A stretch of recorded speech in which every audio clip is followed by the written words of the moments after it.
تفصیل کے ساتھ ہم بات کرتے ہیں کہ ہیکل سلیمانی کیا چیز ہے اور اس کی تعمیر کس نے کروائی تھی اور کس جگہ پہ اس کی تعمیر کی گئی تھی۔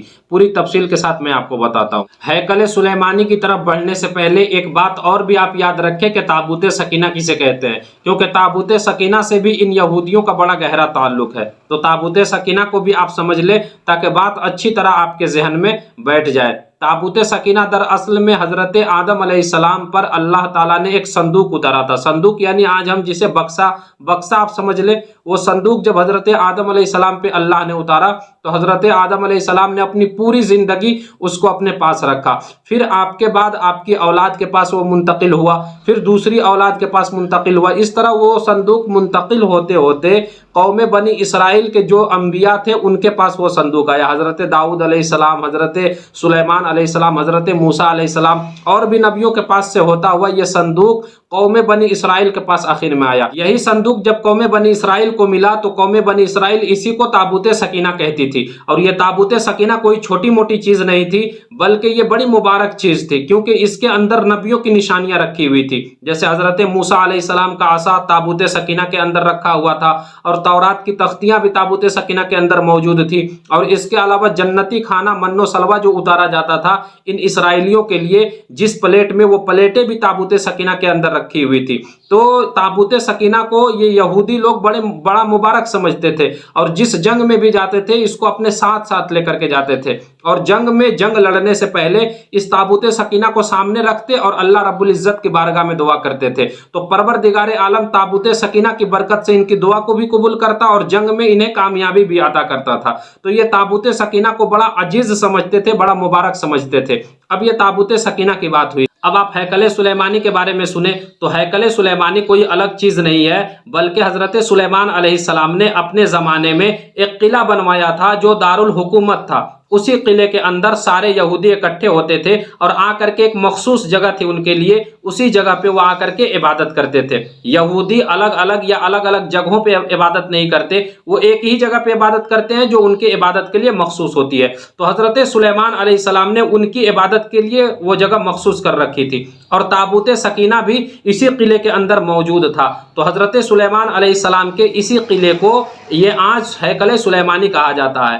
اور ایک بات میں آپ کو بتا دوں، یہ جو ہیکل سلیمانی تھا، یہ ہیکل سلیمانی ایک چٹان کے اوپر حضرت سلیمان علیہ السلام نے تعمیر کروائی تھی، مگر یہ یہودی قوم شروع سے ہی سرکش رہی ہے۔ حالانکہ اللہ رب العزت کے ان کے اوپر بے شمار انعامات ہوئے، مثلا ان کے ناخن کا نہ بڑھنا، ان کا ناخن نہیں بڑھتا تھا، ان کا کپڑا گندا نہیں ہوتا تھا۔ اگر کوئی چڑیاں اڑ کر کے جا رہی ہو تو یہ اگر اس چڑیا کو پکڑ لیتے تھے تو وہ بھون کر کے خود بخود کباب ہو جاتی تھی۔ اور اس کے علاوہ آسمان سے ان کے لیے، جنت سے ان کے لیے من و سلوہ نازل ہوتا تھا، کھانا اتارا جاتا تھا، لیکن اس کے باوجود ان لوگوں نے بہت سارے نبیوں کا خون بہایا، بہت سارے نبیوں کا ان لوگوں نے قتل عام کیا۔ تو جب ان کی سرکشی حد سے بڑھ گئی تو اللہ رب العزت نے ان کے اوپر ایک ظالم بادشاہ مسلط کر دیا جو ایران کا رہنے والا تھا۔ وہ ان کے اوپر حملہ آور ہوا اور اس نے بے شمار یہودیوں کا قتل عام کیا، اور بہت سارے یہودیوں کو قیدی بنا کر کے لے کر چلا گیا، اور ان کا جو عبادت خانہ تھا جسے ہیکل سلیمانی کہا جاتا ہے اس کو بھی اس نے توڑ پھوڑ ڈالا، بہت اچھی طرح سے اس نے توڑا،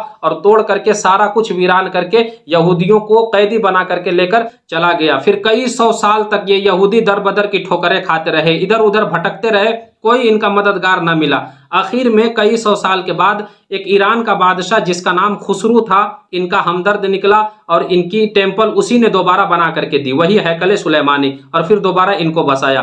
پھر کئی سو سال کے بعد دوبارہ حملہ کیا ایک عیسائی بادشاہ نے جس کو ہرقل اعظم کہا جاتا ہے۔ اس نے جب حملہ کیا تو اس نے یہودیوں کا قتل عام کیا، کتنے یہودیوں کو اس نے مار ڈالا، اور ان کا جو عبادت خانہ تھا جس کو ہیکل سلیمانی کہا جاتا ہے اس کو بھی اس نے توڑ پھوڑ ڈالا، اور بالکل اچھی طرح اس نے توڑا، زمین سے ملا دیا، اور ان کا جو تابوت سکینہ تھا وہ تابوت سکینہ بھی غائب ہو گیا۔ تو اس طرح سے یہودیوں کا جو ٹیمپل تھا ہیکل سلیمانی وہ 2 مرتبہ توڑا جا چکا ہے۔ اس طرح بیت المقدس کے اوپر عیسائیوں کا قبضہ ہو گیا۔ اسی حالت میں صدیاں گزر گئی۔ اس کے بعد جب ہمارے نبی صلی اللہ علیہ وآلہ وسلم اس دنیا میں تشریف لائے، ہمارے نبی صلی اللہ علیہ وآلہ وسلم کی تعلیمات نے دنیا کو منور کیا، تو حضرت عمر فاروق رضی اللہ تعالی عنہ کے دور خلافت میں بیت المقدس عیسائیوں کے قبضے سے آزاد ہوا۔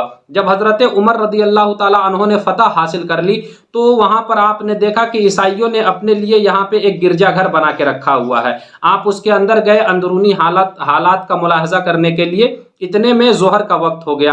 حضرت عمر رضی اللہ تعالیٰ عنہ باہر نکلنے لگے تو عیسائیوں نے پوچھا کہ آپ کہاں جا رہے ہیں؟ تو آپ نے کہا کہ میں اب ظہر کی نماز پڑھنے کے لیے جا رہا ہوں۔ عیسائیوں نے کہا کہ آپ یہیں پہ ظہر کی نماز ادا کر لیں۔ تو حضرت عمر نے کہا کہ نہیں، اگر میں اس کے اندر نماز پڑھ لوں گا تو مسلمان اسے مسجد بنا دیں گے۔ تو حضرت عمر رضی اللہ تعالیٰ عنہ باہر تشریف لائے اور آپ چٹان کے اوپر گئے، آپ نے وہاں کا گرد و غبار صاف کیا، اس پہ گردہ وغیرہ پڑا ہوا تھا، آپ نے اسے صاف کیا اور صاف کرنے کے بعد آپ نے وہاں ظہر کی نماز پڑھی۔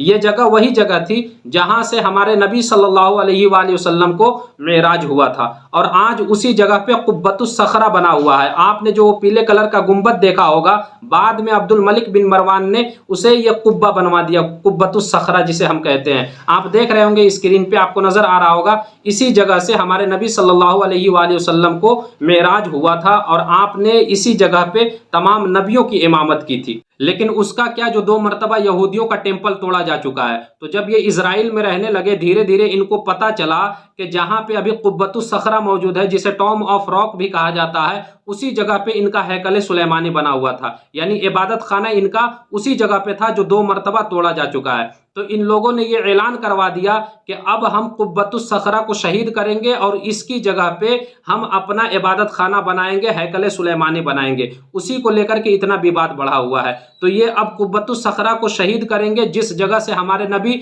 صلی اللہ علیہ وآلہ وسلم کو معراج ہوا تھا، اور جس جگہ پہ ہمارے نبی صلی اللہ علیہ وآلہ وسلم نے تمام نبیوں کی امامت کی تھی، اسی جگہ کو یہ شہید کریں گے۔ تو اب یہ توڑ کر کے رہیں گے، اب یہ قبۃ الصخرہ کو توڑیں گے اور اس کی جگہ پہ یہ اپنا ہیکل سلیمانی بنائیں گے، اپنا ٹیمپل یہ بنائیں گے، کیونکہ ان کے علماء نے پہلے ہی بتا دیا ہے یہودیوں کو کہ جب تم تیسری مرتبہ اپنے عبادت خانے کو، ہیکل سلیمانی کو بناؤ گے تو تمہارا مسیح دجال آ جائے گا۔ اور انہیں یہ بھی پتا ہے کہ ہمارے خلاف کوئی بولنے کی ہمت نہیں کرے گا، ہمارے خلاف کوئی نہیں بولے گا، کیونکہ جتنے بھی اسلامی ممالک ہیں تقریباً ہر ملک کے بادشاہ کے گھر میں یہودی عورتیں پہنچ چکی ہیں۔ یہ خاموش کر چکے ہیں پہلے سے، یا تو پیسے کے زور پہ، یا طاقت کے زور پہ، یا جیسے بھی ہو۔ یہی وجہ ہے کہ ابھی کوئی ان کے خلاف بولنے کی ہمت نہیں کر رہا ہے، اس لیے یہ شہید کریں گے اور اس کی جگہ پہ یہ اپنا عبادت خانہ بنا کر کے ہی رہیں گے۔ اور آج سے 3-4 سال پہلے انہوں نے اعلان کیا تھا اخباروں کے ذریعے اور نیوز کے ذریعے بتایا تھا کہ تابوت سکینہ بھی انہیں مل چکا ہے۔ جو تابوت سکینہ غائب ہو گیا تھا وہ تابوت سکینہ انہیں مل چکا ہے۔